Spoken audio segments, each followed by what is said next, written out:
And welcome to the Rundown with Ramon. My name is Ramon Ray. You can get to know me better at RamonRay.com. And this is the Rundown with Ramon with my newfound friend, and who will be your friend too in a few minutes, Lisa Ealy, who's an expert on HR, helping companies hire and helping individuals as well get into their best careers. Lisa, how are you today? Thanks for taking the time to join us on the Rundown with Ramon. And I hope you are blessed and doing fantastic. I am. And let me say this, I'm doing amazing today because it's another day that I get to do the amazing work with the clients that I get to work with. That is such a blessing and a joy. And I get to impact people's lives. So I'm delighted to be here and thank you for the invitation. Oh, you're so welcome. So let's jump right into it. Tell us about the companies that you own and who you serve, just to give people a level set of who Lisa Ealy is professionally. And then I'd love to step back just a little bit and to know what brought you here. And then we'll come back and talk about the details of HR if I haven't confused you, because I may have confused myself, but we'll get there. So Lisa, talk to us about what you do today, what the companies are. Feel free to give us that little bio. Got it, got it. So, really quick, I'm Lisa Ealy, and I've been gifted to do two amazing things. So, I help small businesses and nonprofits and government related agencies to build, grow, and scale their teams, which includes hiring. But it's not just employees, it's contractors, it's interns, and employees, and also to do something we call boomerang, right? Which is bringing people back. And through that work, I also help individuals to find those amazing opportunities as well. And it becomes really a match, I'm going to say, made in heaven as well. So those are the two things that we do at Purple Squirrel Group, which is our parent company. And the two arms that we do these things under is HR for Profit and Dare to Dream Careers. I love it. By the curious, why HR for profit? Is that like play on words? Is that a conundrum? Is that a poem? Help me understand, unpack what that means. I'm curious. Seems like there's some meaning to that. Yeah, What does that mean to you? it's all those things and more. So it really comes from my background. So I came to the space in corporate of HR with an undergraduate accounting degree and an MBA in finance. And so that's an interesting marriage in HR to have someone with that financial background. So for me, leading HR teams for some major corporations, I always looked at things based on profitability, and that we never wanted to build teams, offload teams, or whatever we were doing with teams, because at the end, it's all about the people without considering how it impacts the profit. And so this is work that I've been doing before I even came up with the name HR for Profit, just simply because profit matters in business and even in nonprofits, and people matter, and we're pulling those things together. Which is the way it should be, right? I mean, any mature business owner like you and I are knows that it has to be profitable, but I think sometimes maybe we forget that to some degree. And then on the career side, tell us what that's all about, because those are two, they can be opposite sides of the spectrum, right? It's like when you're buying a car, I want the cheapest price and I want the most. I want you to give me the gold plated muffler for $2, and you want to sell me the gold plated muffler for $4,000. So tell us a bit Right. about the career side. Right, right. So it's kind of like this. I'm going to use a interesting analogy.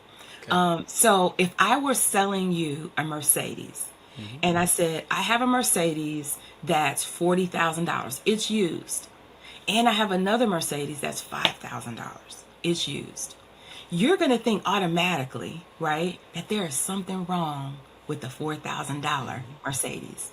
And Or it's a so bit this is older, what, or right? something. Exactly. Right? So this is what we talk to our clients about, and thus the purple squirrel, because purple squirrels don't really exist, right? So if you're in Vegas, it's called a whale, right? Now whales do exist in Las Vegas, Sure. and they get treated really well. So we help our clients to determine what is the purple squirrel characteristics that they will build in the brown squirrel that they hire. But you pay for what you get. So you can get the $50,000 or you can get the $5,000. But at the end of the day, you do pay for what you get. I love it. Wow, wow, wow. So let's go back a bit and help me understand what brought you to this place. And maybe there's different milestones. Maybe you woke up and just at the age of 13 years old, you were an HR specialist. I don't know. Help us understand that journey of what brought Lisa Sure. to the place she is today. Wow. So I too have a story that I sold Girl Scout cookies. Okay. So I was in the Girl Scouts, and it was really the way to win a trip to go to summer camp. And I was very competitive as a little girl, and I wanted to win the trip. And I did. I was one of four Girl Scouts to win the trip. And I think that was the first time like I really realized that like you could sell something, right? Make an offer that someone wants, and I had a desired outcome and I reached it, right? Because I made offers. So that was really where it started. Then in high school, fast forward, I actually sold shoes at the Ritzy Mall where Saks Fifth Avenue was. And part-time high school, I'm a 17-year-old, and I made more than all of the full-time associates simply because I knew that everyone that walked in the door could potentially buy a pair of shoes, right? And a simple methodology that I used that was a winner. Wow. Wow. And so you knew your goal was that walking in, it's up to me. I'm assuming, if I'm wrong here, let me know, but I'm guessing Lisa, young Lisa was saying, it's my job. It's my problem to get them to buy a pair of shoes. Meaning it's not their problem, it's my problem. That's one thing I'm picking up. It seems like you would probably be thinking. Right, right. So I'm offering them a solution. So I'll give you an example. I'm still kind of snooty when it comes to buying shoes. So recently, my husband and I typically buy a couple new pair of tennis shoes for my birthday. My birthday Okay. was in June. And literally, we went into a sporting goods store. And I showed the sales associate the shoe. They went to the back. They did not have the shoe in my size. And you know what he did? He didn't come out with anything. So guess what? You come out with nothing, I can't buy anything. So I literally coached this young man on the What a God. spot. And I said, you have some shoes that look like this one. Bring those out because then I can choose, right? Because who walks around like now they have like 2,000, like I'm gonna say 100,000 pair of shoes at the store now, right? And even some that aren't even out as well. So at the end of the day, it is you are making an offer to someone. Sometimes that's is similar to what it is that they want in the services that our clients provide, right? I love it. I love it. That's powerful, Lisa. So let's jump into what you're doing today. Let's split these worlds in half, and feel free to take this discussion where you want. Let's talk to the business owner that's hiring employees. What's the magic sauce? What are you doing with them? What questions should they be asking you, Lisa? What questions are you asking them? I assume, let me know for level setting here. I have a company. We're making a product or service. I need humans, notwithstanding ChatGPT and AI. I need humans to run that company, do something in that business, and I'm not going to get all A players. And again, you stop me, correct me anytime. I'm just setting the stage here. I need some at least good people. Some people are going to rise and be all stars. Some people are going to be all right. I'm going to keep them for a while. Or some people may just go below the line and I have to let them go eventually. But I need good people. Need to run my company. Lisa, what happens? What do you walk us through some scenarios here?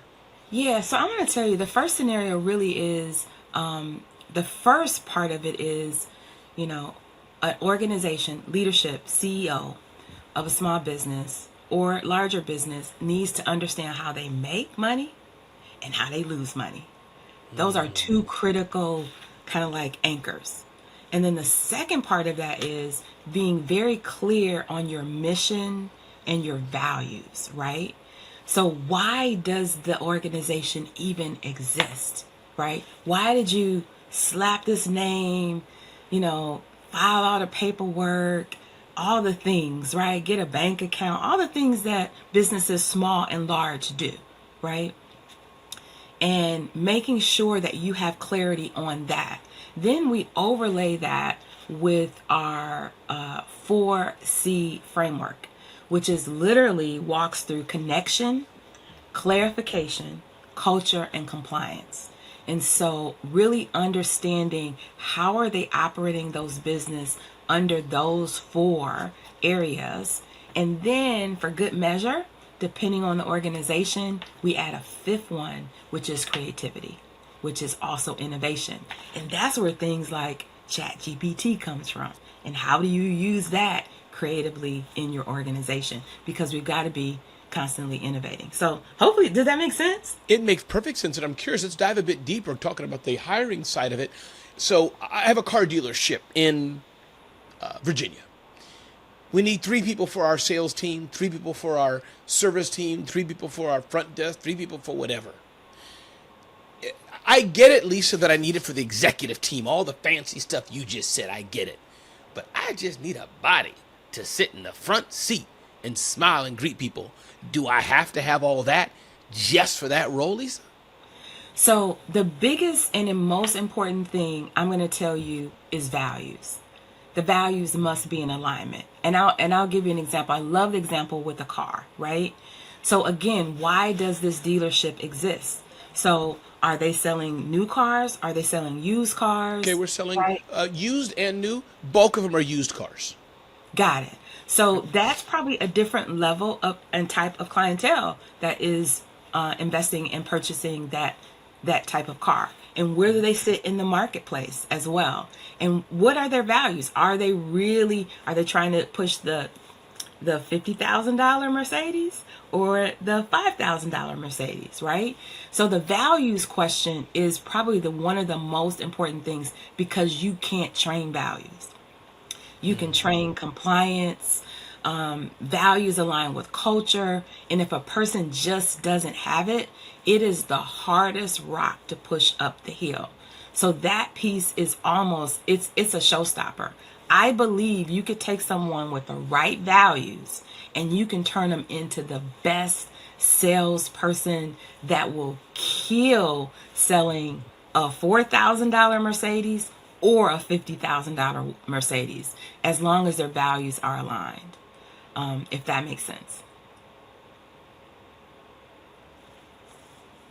We froze a little bit there, but continue. You said they would kill selling a $4,000 Mercedes. Continue from there. You can start that sentence again. Yeah, they would kill sales selling a $4,000 Mercedes or the $50,000 Mercedes. And as long as the values are there, you can train up a person to operate at whatever level you need for your organization. The biggest issues we find in businesses of all sizes is a mismatch of values. Wow, I'm clipping that. Mismatch of values. I love this. So is that come to what your role is, Lisa? If somebody just wants 3 bodies, 5 bodies, I'm sure Lisa Inc. Can take care of it, but is that where you shine and what the companies that working with you want? We have a company that has values and all the things you just said. Every person we hire, we need to get as close as we can to finding that perfect match. Am I restating what I'm hearing in this conversation? Yes, you got it. You hit the nail on the head. Let me tell you why. So recently we worked with a client, and most individuals are used to, I'm going to interview, 3, 4, 5, maybe 6, maybe even more. But that to me is a waste of your time. If we're doing our job right, you're going to interview one person and they're the person, maybe 2, right? But if they're the right person, they're it. There is no comparison. And when that happens, like literally, it's like magic. It is like magic, because we've done our job in understanding how the organization makes and loses money, what their mission and values are, and what are the key critical skills that they need this person to have, right? And also an alignment of values. And it works, because when the values are there, if the person is a little short on some skills, they're going to be willing to do what it takes to close the gap and make an impact and a difference in the business immediately. I love it. I want to get to the career part as well, but feel free Yeah. to if I didn't ask something that you wanted to mention on this side, feel free. But switching gears totally a little bit here, but talk to us about the online platforms, the Indeeds, Upworks, all these platforms. Are they competing with what yourself and other HR professionals do? Do they work in complement with you? Are they your tools that you use? It just came to mind. Talk to us about these Yeah. marketplaces of talent. Yeah. Where does that fit in?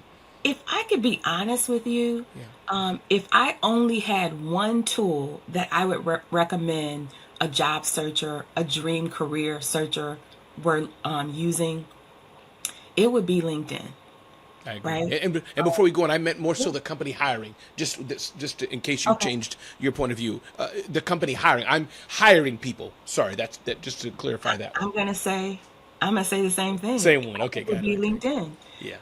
And that, unless if you're gonna use a secondary site other than Sure. your own site, then if you're in tech, then you want to use some tech sites. If you're in HR, you want to use Sherm, right? So there may be some specialty sites Sure.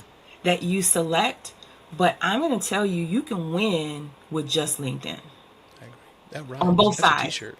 Looking for talent and also talent looking for opportunities.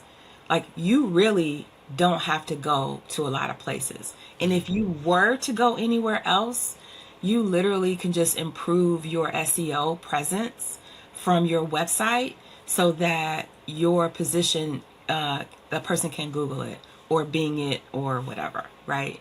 Yeah, At the end of the absolutely. day. So, I those like Bing is coming back. You can Bing it yeah, too. you can Bing it too, and you can Google it and all those things. So I'm just gonna tell you LinkedIn, and this is what I want to say about LinkedIn. If there's a replacement coming for LinkedIn, right? I don't know, but I'm saying we're operating and living in a world where we see some new social media platforms emerging.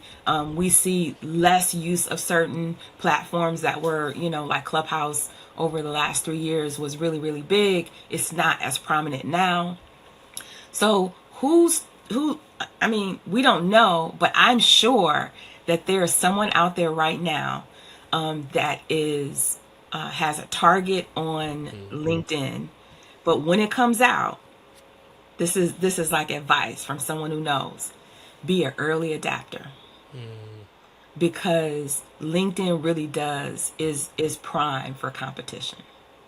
Yeah, I agree. I love it. I love it. Elisa, one more time, give us your website, give us the name of your company, tell us, remind us how we can reach you, and then I want to get some tips and advice from you on those looking for jobs, those looking for employment opportunities, Sure. those in their Yeah. business right now, that quiet quitting, quiet this, quiet that. I want to talk about Yeah. all that. But one more time, remind us who you are, how to reach you. Repeat that Yeah. again, please. So I'm Lisa Ealy. I am your HR profit strategist and your career confidence coach. And you can reach me at hrforprofit.com. And there you can connect to all the things, all the websites, all the links, all that stuff, and some really cool freebies as well. I love it. I love it. So let's talk on the hiring side, the career side. Again, I have a feeling that you and I could talk about this for 6 hours, but let me set up another scenario for you, and feel free to adjust it as you wish. I'm just have some fun here. So, talk to Mary. Mary works in a company right now. She's been there 5 years. It's okay. She could be paid a bit more. Not perfectly happy, kind of bored, maybe unfulfilled. I don't know. Add in whatever other negatives you want. What does Mary do? What's your advice to a Mary? Does she look for a job? Does she try to stay where she is and go up? And feel free to add more parameters. We're just talking here, but talk to Mary Sure. who's working with the company. What do you tell Yeah. her? So if Mary's working with a company, I'm going to tell you it starts with whatever you want to call it. Some people call it an individual development plan, an executive development plan, a professional development plan. So the first thing I'm going to say is, hey, Mary, do you have a personal professional development plan? And are you now where you thought you'd be 5 years ago? Right? And so either going to say yes or no. And then that is typically where we start because we've got to know where you want to go and grow before we can create a path and a roadmap and get you on the journey that allows you to get there. More times I will say than not, right now, what I see in the workplace, and I'm going to speak to women of color and Black women, or African American women in particular, is that we have been targeted, right? And so I'm going to say, I said this. So we now have someone who is identified as multiracial, African American, Black, woman of color, in the vice presidency in these United States. So we are a threat. So women out there, if you didn't know, you are a threat to leadership, right? And leadership positions. And so as a result of that, we have been displaced. We have been pushed out. We have been not allowed to grow and thrive, maybe as in 5 years ago, 6 years ago, from that standpoint. And so what I am seeing now is I am seeing many more women of color in particular having issues growing their careers, right? And so some of that, and maybe Mary is facing that. Everything was fine. It was going great. And then something happened and suddenly it's all stop from that standpoint. But this is why career counselors and coaches exist, and strategists, as well as mentorship. And I know you can relate to this. Your mentor cannot always be someone who does the job for free. Sometimes you have to be willing to make an investment in mentorship, whether it's for your business or for your career. And so think about where you want to go or grow. And I'm going to say, even for values, I'm going to put a plug in for this, because recently, since we outside now, right? After the end of COVID, all these events and activities are happening. And it is a time for the business owner and the career professional to take a look at and reevaluate your values. And is what you're doing in your business, the way you're doing it, and in your professional career, are you able to spend as much time with those you love and hold near and dear? And have your values changed? And how can you then change the organization of the way you operate in your life from that standpoint? So that's where I would start with Mary, and I would start with a president, CEO, a solopreneur, even as well, to say, let's talk about the values. I love it. I love it. Okay, let's then talk about Anthony. Anthony, you there? Anthony? Yeah, Anthony's still there. So Anthony. So Anthony has not been employed. And again, you can feel free to add scenario that we can take this wherever, of course, but just to, Sure, again, yeah. curious what you said. Those who are looking for a job, it's Anthony. He wants, I don't know, 60K a year, 80K a year, maybe a little less, a little more. But what do you tell Anthony? He's frustrated. He's Ramon, I filled out all the resumes, Ramon. Maybe he's saying nobody's called me back. I don't know. Feel free to add more to it. But just what do you tell that person looking for that good job? Yeah, I'm going to tell you, I talked to Anthony yesterday, in fact. I talked to He called you. He knocked on your He door. called me, right? We helped Anthony. Okay. And Anthony is doing well, but Anthony wants to do better. Anthony has applied for 100 jobs. And Anthony is looking for a needle in a haystack, right? And so, yes, Anthony has received some offers. They're not exactly what he wants. They're not the type of job, the type of organization, or even the salary and the circumstances. Anthony wants to work in a hybrid environment, like many individuals do today. So this is what I share with Anthony. It's a positive thing. There's nothing wrong with Anthony's resume, right? Okay. Anthony's resume is doing the job it's supposed to do. It's attracting individuals who are interested in hiring Anthony. But it's not giving Anthony what he wants or desires in his career, because a strategy is not simply applying for random jobs and expecting that miraculously this is going to turn into what you want, right? Without doing the research. So we call it a stacked approach. So this is an inside secret, but I'm gonna give it away just to your audience, right? And the stacked approach is this: you must be networking. You must also research organizations. And in fact, this is a multi-level marketing tactic. It's called a Dream 100. And we have our clients create a Dream 100, right? It's 50 of the organizations that you want to work with that align with your values and the mission and vision you have for your life. And also 50 individuals that are in and doing amazing things in their career or have retired from doing amazing things in their career. And Because then they're networked as well. I just want to underline that because they are networked. absolutely, Yes. absolutely. And that's where you begin. But it has to be more than just, I'm going to say, applying and praying is not a strategy. That is powerful. And what I'm hearing you say, though, in the same way that the best companies, even if they're hiring 10,000 or 10 people, they're looking for the best people, needle in the haystack, working with leases of the world, right, to ensure they have the best that they can, whether it's Chick-fil-A or Ernst & Young. Stop me anytime if I'm wrong, but I see your nod. In the same way, the individual looking must do the same thing. That's kind of a double-sided. Am I right with what I'm hearing?